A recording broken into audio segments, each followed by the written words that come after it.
Hey everybody, welcome back to Cinema Brawls. My name is Matt. These two are just a couple of unneutered puppies unaware of the impending operation. And here we are going to do a brawl. Yes, we're going to be doing a brawl today. Today specifically though, we're going to be taking a couple picks out of our winner's bowl. Isn't it so pretty? And this is the losers Matt bowl. put a lot of hard work into these bowls, so we're going to take Approximately half an hour. Yes. Well, anyway, the winner's bowl is basically every movie we've done before that has won a brawl so far. So we're going to pit two brand new movies up against each other. It's true. Now, to clarify, there's a little bit of a scheduling issue. In the update video, we said that the next week was going to be the 1 year special. That was wrong. Pitch Perfect and Revenant was not up to par to be a 1 year special. But this one, this is the 1 year special. This is going to be great. I am so excited. And I look really good today too. So You do. You always it's going to be a good video. Let's get started. These are all movies we've talked about before. Should be shorter, hence why we shouldn't need a lot of preparation, hence why we're drawing it right now. Which movies we revisited, boys? The Muppets movie. Crazy Stupid Love.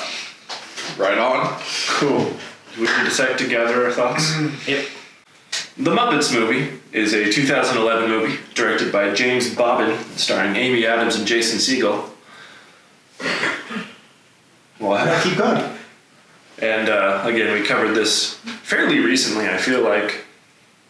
But it's about Jason Segel and his brother, who is a Muppet, reunite the Muppets. Yep. I took a biology class this last semester. I'm just wondering about the genetics of that. Like, how does... It's a puppet with a hand up its butt. Fair. I hate to tell you that, but... Fair. But in the universe, is his brother literally just a puppet with a hand up its butt? Like, in canon? Now, we don't know what the parents look like. Jason Segel could be the odd one out. But at which point in his ancestry, then, was there one Muppet or one human? Alright, we're way off track. Crazy Stupid Love is... Crazy Stupid Love is also a 2011 movie. Directed by Glenn Ficarra and John Requa, and stars Steve Carell, Ryan Gosling, Julianne Moore, and Emily Stone. Emma Stone. Emma Stone, I'm sorry. And Kevin Bacon. Obligatory shout out to Kevin Bacon. National treasure. Yeah, probably. This one has been a little less recent, so that'll be good to... It'll be fun, and we have a lot of fun with taping about Crazy Stupid Love on the show. Specifically the clip of Ryan Gosling punching Kevin Bacon. It's one of the greatest clips of all time. Well, are you motherfreakers ready to brawl? I'm ready to brawl. Ow. On your mark, get set, bro. Scraped myself on Daniel's nails. I'm sorry. Alright. So the story of Crazy Stupid Love is Steve Carell is a man who is struggling with his marriage. His wife wants a divorce, and so he moves out because she had an affair with Kevin Bacon, a national treasure. As he is there, he is then hitched. That's a weird way of putting that. He goes through the movie Hitch, but with Ryan Gosling instead of Will Smith. I don't know which one has more charm, though. Wait, can I stop you real quick? Sure. Did you say Kevin Bacon was a national treasure? Because I'm pretty sure that was Sean Bean. Also a national treasure. There can be more than one national treasure. No, in National Treasure. No, it's not in National Treasure. Sean Bean is. Sean Bean's a national treasure. That's what I'm saying. Bacon's not in National Treasure. So why do you say he's a national treasure? He's a national treasure. Yes. Sean Bean, who was in National Treasure, is also a national treasure. Absolutely. Yes, I'm glad we clarified that. So... Muppets? For the story? Oh, well, thought you were gonna... Yeah, I mean, I was gonna maybe talk about it a little bit. Talk about Muppets. Feel free. This is the show where we talk about it. Indeed. I mean, we already kind of have been through what makes each movie have this good story and or bad story. So if we were talking just comparisons, I think maybe Crazy Stupid Love is a better story. Muppets is a little basic. It's fun, though. I mean, it's probably the best story they could have written for a reunion-type movie. Muppets hadn't been in the mainstream media for a while. Oh yeah, for sure. The Muppet story is a very basic one, but it's one of those classic stories where it's like, There's nothing wrong with formula. They get together, they reunite. I'm pretty sure this is going to be the exact same storyline for the new Avengers game coming up, you know? Yeah. For sure. Instead of Muppets Avengers. It's going to be good. Probably Muppets in Avengers, spoken by Disney. Somehow they're going to work that way in. Right. But Crazy Stupid Love is a little more complex. Sometimes that can be a good thing. Sometimes that can be a bad thing. I feel in this case, it is a good thing because it's a story that can be followed and gets to the heart of emotional interest. Absolutely. I agree. So, I would agree. Yep. let's vote for story Crazy Stupid Love. Crazy Stupid Love. Crazy Stupid Love. And it's unanimous. Cool. Now for characters, and I think that Crazy Stupid Love has better characters specifically because of the scene where Ryan Gosling punches Kevin Bacon. I love everything about that scene. He sees Kevin Bacon, he's like, oh, you're this guy that we've heard all this about? You've hurt my friend, and by extension, my girlfriend? Huh, okay. Just punches him. It's great. He's a true, actual friend to Steve Carell. He's not just this weird guy that's helping him hook up with chicks. He's actually a friend. Yeah. I'm going to say the character development in Crazy Stupid Love is much better and much more deep. I mean, it's kind of a journey that we can all relate to in some way because it has to deal with love, obviously, in so many different ways. I can't relate as much to Muppets who want to save their studio. A little bit harder. Never once wanted to save my studio. Yeah. Although you can relate to, I guess, the main Muppet. What's his name in this movie? Who? Jim Parsons' puppet.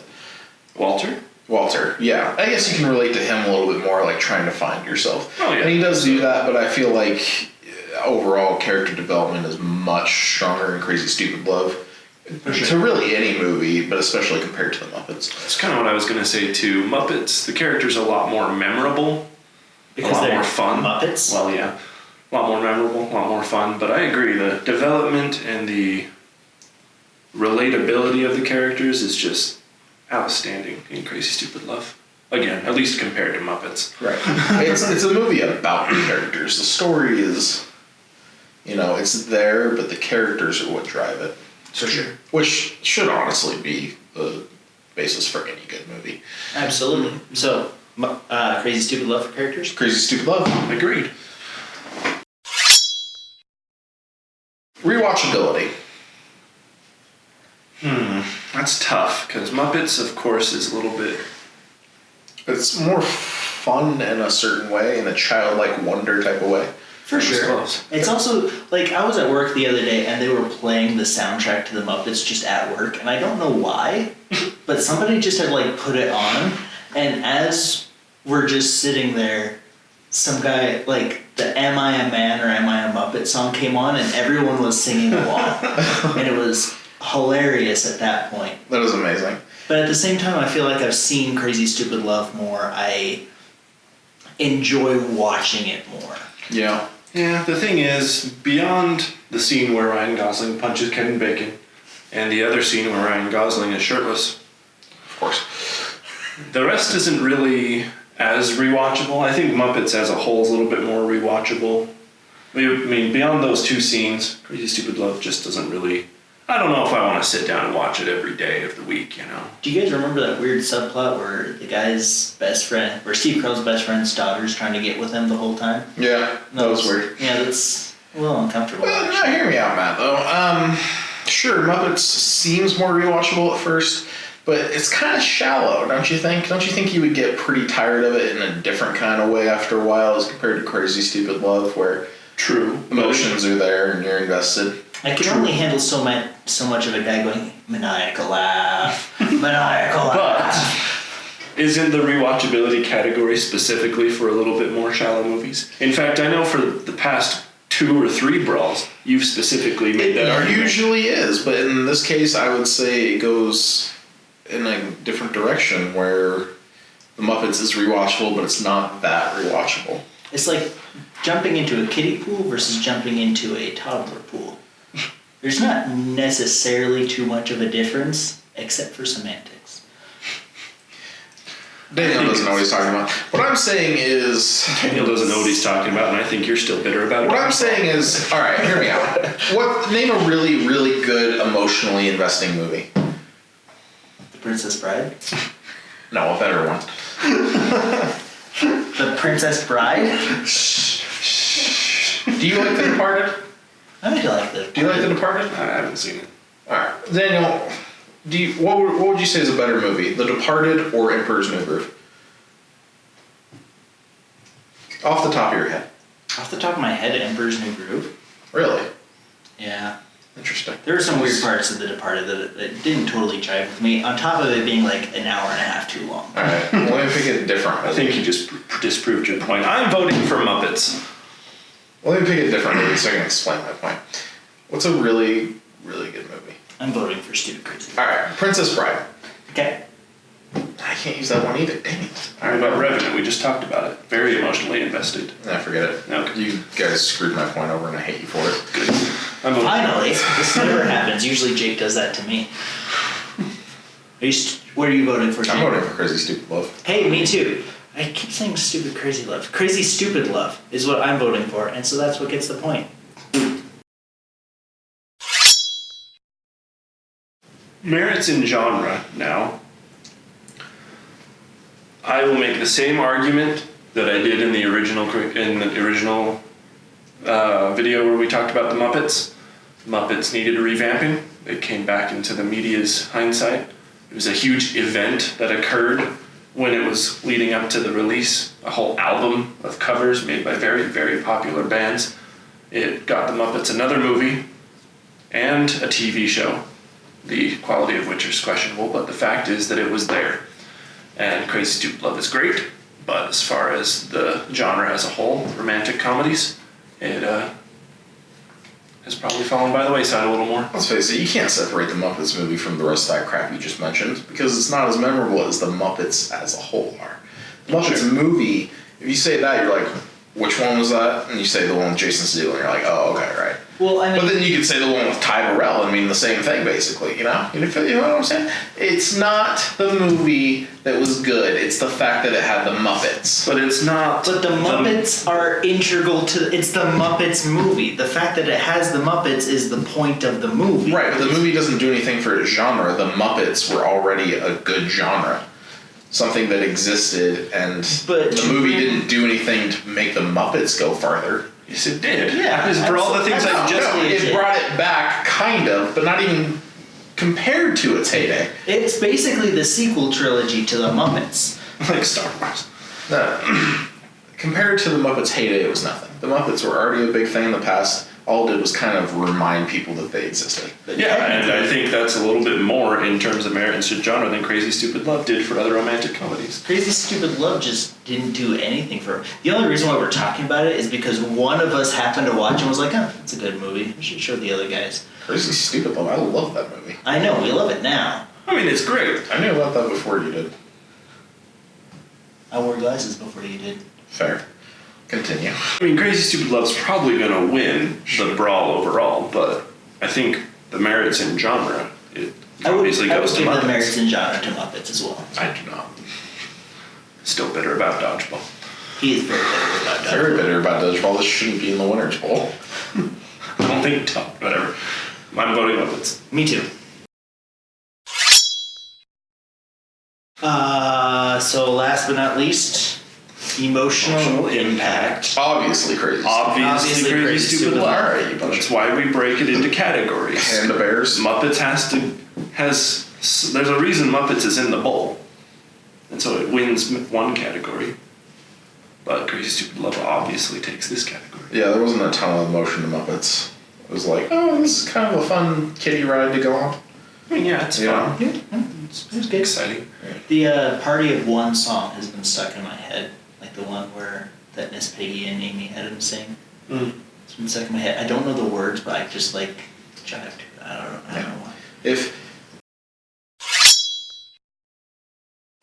this wasn't a theme park, the Muppets movie would be like one of those fun kiddie rides that also allow adults to go on, you know?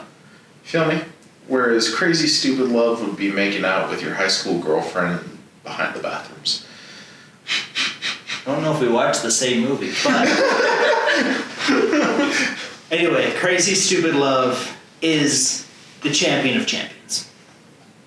Until we decide some other pseudo winner's bowl, I guess. At that point, does it just go like back into the winner's bowl, and at some undetermined point, there are just like no more winners in the bowl, and the last winner standing is the winner? No. Hear me out. Here's what we do. A third bowl. Now, everybody call me from dad. All the bowls. We'll figure it out. Anyway, Crazy Stupid Love is the winner. Again. Oh. And we don't need to draw anything else because we're going to do these at the beginning of those episodes. But catch us next week when we draw out of the Loser's Bowl, and catch us in a couple months' time when we come back to this thing. Or catch us outside. How about that? Goodbye.